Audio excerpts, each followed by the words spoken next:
Good afternoon and welcome back to Asgard. This episode we're going to be automating the Inscriber using only one Inscribers, but fully automating it with Steve's Factory Manager. If you recall, in the second Applied Energistics Tips and Tricks video, we set up how to automate the Inscriber using multiple Inscribers. And I'd mentioned that there is a Steve's Factory Manager design that I'd come up with in the past, where you can do it with a single Inscriber, and it fully controls the calculation presses and you know, all the different presses and everything. And I had said that you know, if somebody wanted me to, I could make a video on that. Well, David Critchlow, I think. I'm sorry if I butchered the pronunciation on that. But he had requested that I do a video covering the Steve's Factory Manager design. So that's what we're going to be doing this episode. Now, one forewarning on that, there's a lot going on screen with the commands and everything. So just a heads up, there is a lot of room for error and stuff. So if you're setting it up and you're having any kind of an issue, just double check everything, because like I said, there is a lot going on. So for a minimalist design for this, you're just going to need some cables to plug in, you know, your power to your Inscriber and hook up your ME interface to your controller. And you're going to need an interface, a chest, inventory manager, and an Inscriber. And you could always spread this out and use the inventory cables, that's fine. But this is the bare minimum that you're going to need. And then just a couple conduits connecting up your interface. And then you're going to want to make patterns for all of your printed circuits and your processors.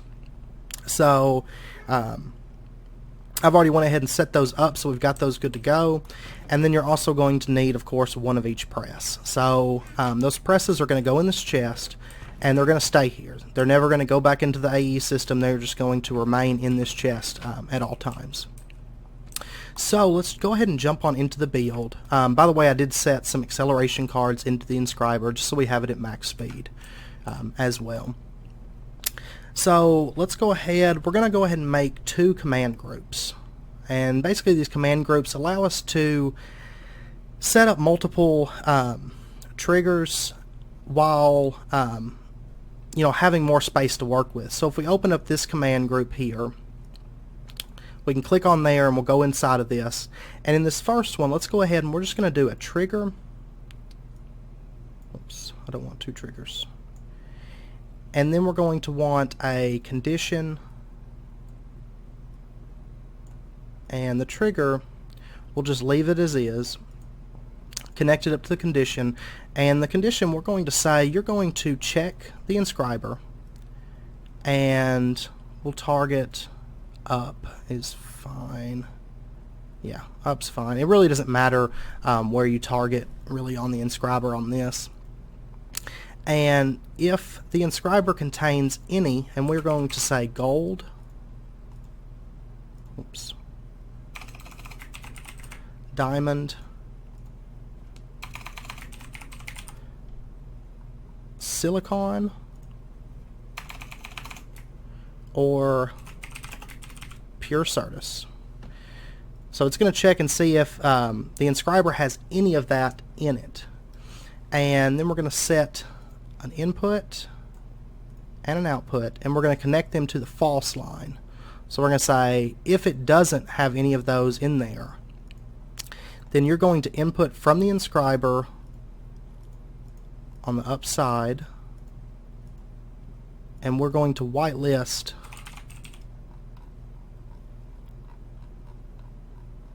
let's see, takes a little while to scroll down here to them. Okay, you're going to whitelist all four presses. Oops. So silicon, logic, engineering, calculation, and then you're going to output that to the chest. Side doesn't matter, and leave it on blacklist. And that's all we're going to do in this command group. So basically, if there's none of the you know, no diamond, no silicon, none of that in there, I don't know what's going on, then it's going to pull the presses out of the inscriber and put them into the chest. And by the way, that noise, that's my neighbors. They drive me insane. They're like really loud and obnoxious people. I don't know if you guys can hear that, but... And then on the second command group, we're going to set a trigger, and this is where things start getting really cramped and a bit crazy. Now, I will say there might be ways to cut down on the commands. I don't know. This is just the way I've always set it up. So we're going to set up a condition here, and we're going to say if the chest contains, we'll start with silicon. If the chest contains silicon, and then we're going to set a flow control, and we'll just go in here and we'll set it up to have 2 outputs and connect it to true. So if it has that silicon, then we're going to set up 2 input and outputs for each side of the flow. I guess we're just going to put it like this because we're going to need all that space. The first input we are going to pull from the chest, and we're going to whitelist silicon. And connect that to the output, and then we're going to say you're going to send it to the inscriber on the west side. Deactivate up and leave the blacklist as is. And then the second flow control, we're going to say you're going to grab from the chest, and we are going to whitelist silicon press.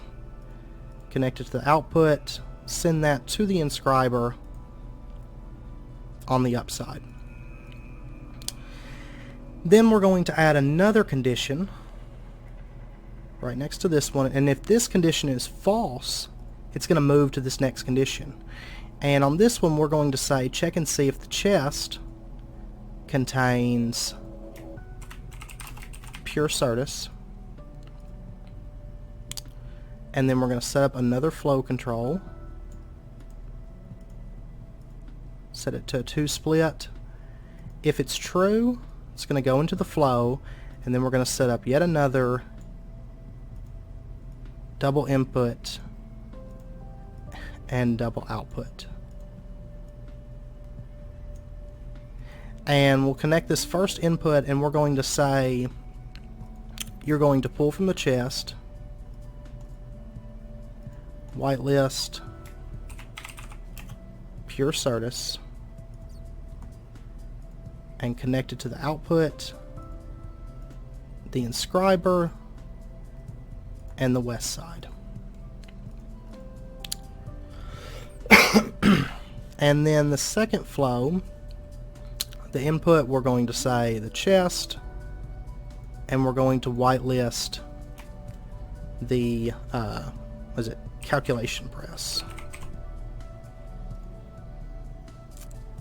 and then connect it to the output and say the inscriber on the upside. I did set this to, yeah, okay. Wanted to make sure. And then we're going to add another condition, and we're going to say if this one's false, then you're going to check the chest and see if you can find gold. And I'm sure you guys can tell where I'm going with this. Now the end of it is going to be a little bit different, so just a heads up on that. And then we're going to set up a flow control, set it up to a 2 output split, connect it, and do let me compact this a little bit here. Okay, and we'll do double inputs, double outputs. And like I said, it is kind of smashed in, and I apologize for that. I hope you guys can follow along. So we'll hook those 2 inputs up to the flows, and the first one we're going to say you're going to input from the chest, and you are going to input gold. And let me double check. Okay, I did whitelist. Okay, I want to make sure. And then you're going to output to the inscriber and west side, and then on the next input we're going to say you're going to input from the chest, and we're going to whitelist the logic press. Output to the inscriber on the upside. And then another condition, if this one's false, then this condition is going to check the chest for diamonds, set up a flow on the 2 split, input another input, and let me compact these a little bit. Output and output. And this first one here, we're going to say pull from the chest and whitelist diamonds, and then you're going to output to the inscriber on the west side, and then the second one, input from the chest, and we're going to whitelist the engineering press, and then output to the inscriber on the upside.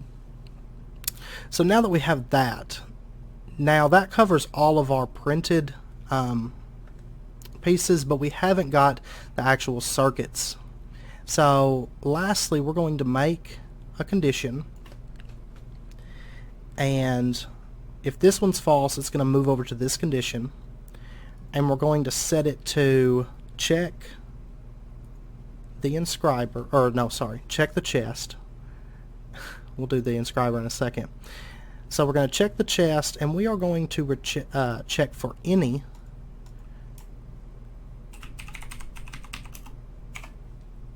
printed calculation, printed engineering, and printed logic. So if any of those exist, it's going to be true. And then we're going to create an additional condition. So if this is true, if those are in there, it's going to move into this condition, and it's going to now check and see if the inscriber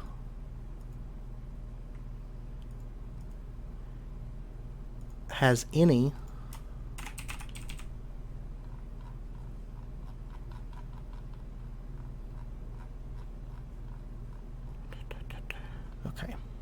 calculation press, engineering press, logic press, or silicon press. Because if you remember in that one command group, we set it to remove those presses if they weren't being used. And then we're going to set the target to up. So now it's going to check and see if any of those are in there. And if that's true, then it's going to end it. It's not going to do anything. However, if that's false, we're going to add a flow control. And this one is a little bit different. We're going to set it up to 5 outputs. And we're going to set the split up to split and use fair split. So don't leave it on sequential, because if you do, what's going to happen is it's going to, the top and bottom, it's going to throw printed silicon in both of them, or printed logic in both of them. It's not going to keep it balanced. And we'll hook that up to the false line. So now it's saying, okay, I've got these printed circuits in here. It doesn't have any presses in the inscriber, so now I can move forward. And then what we're going to do is we're going to set an input. That's an extra condition. An output. And then another input. Another output. another input, and another output. And sorry that this is so crowded. The first input here, we are going to pull from the chest. And let me go ahead and actually pull this up a little bit. And we are going to whitelist printed calculation, printed engineering, and printed logic. And then it's going to go to this output, and we're going to set it up for the inscriber, target up, and then leave the rest as is. Oops. And then this second input that we set up here, we're going to link it up, and we're going to say pull from the chest,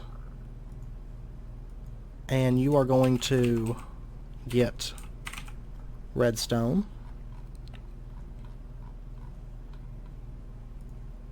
whitelist it, and then the output, we're going to say the inscriber and target the west side.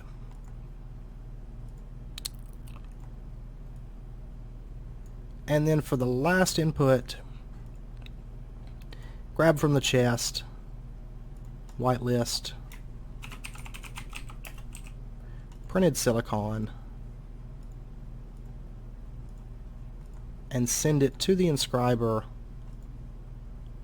on the downside. And that's pretty much everything. Now, one thing I would suggest you do is go through your inputs, make sure that all of them are whitelisted. I'm just going to really quickly do that because that can cause you some issues. And like I said, if you are having some issues with this design, you know, after you set it up, just make sure and double check everything, because there is a lot of room for error. When you set up 40 commands, there's a lot of space to have some mistakes. So now that we've got that set up, we've got our patterns already in here. And let me see, let me grab some redstone and different materials here really quick. Gold, let's get a couple stacks of that. Actually, do we have a bit of that? Yeah, we've got a bit of diamonds, pure Certus, silicon. It's mainly just redstone. Okay. So now if we tell it, let's make some, we'll just go ahead and make, say 10 of these. Start, because it's going to have to craft all the steps leading up to it to do that. So if you notice, it's over here working now. It's making printed silicon. So if we watch it for just 1 second. And by the way, that's the end of the build. We're just going to be testing it on camera to show you that it works. So if you know, if you don't want to watch the testing, that's pretty much the end of it. But we'll just double check, make sure everything works right and all. So it should be just about, still got a minute to run through all of that. So I'll be back in just a second once this is finished. Okay, so now the printed silicon, this is the last one. And if you notice, it switched over to the calculation press and started doing the pure Certus now. And so it's going to run through that fairly quickly. And if you notice, it's putting in redstone, getting ready for, it's putting in the printed silicon and the redstone, getting ready for making those finished products. And now it's making the gold. And you'll also notice the chest gets really out of whack. The presses go everywhere, but that's fine. So now it's going to run through that gold. And now it should be switching over to diamond right now. And there we go. So all of that's hooked up right. And then I'll be back in just a second once it finishes the diamonds, and we'll see it actually start making the finished product. Okay, that should be the last diamond, and you notice it pulled the press out and automatically went to making the printed calculation circuits. So it's going through all of those, and it's going to pretty much follow the order that these are in the chest. So for example, when it hits this logic, it's going to make these 8 logics, then it's going to go to this engineering here, and then it's going to move to more logics and then more engineerings, just because that's the way the chest is filled up. So you know, if you're wanting the logics to finish first, it might cause an issue there, but generally I don't see why that would be an issue. So, and now it's running through the engineering, so it totally works. Everything's running perfectly, and that's using one Inscriber. So that's pretty much the build. So if you guys have any questions or anything, feel free to let me know. I hope you guys are able to follow it all. That's why I tried to do it just one at a time. You know, this whole section here is pretty much the same, just for the different items, and then this section's a little bit different, so I left it more room. But I hope you guys enjoyed the video. If you did, as always, please comment, like, subscribe. It's very, very much appreciated. And as always, if you guys have any questions or have anything in particular that you want to see, feel free to let me know, and I'd be more than happy to make a video for you guys as soon as I get a chance, and try to get that covered for you and help you out. So and yeah, so until next episode, do take care, and I hope to see you guys then.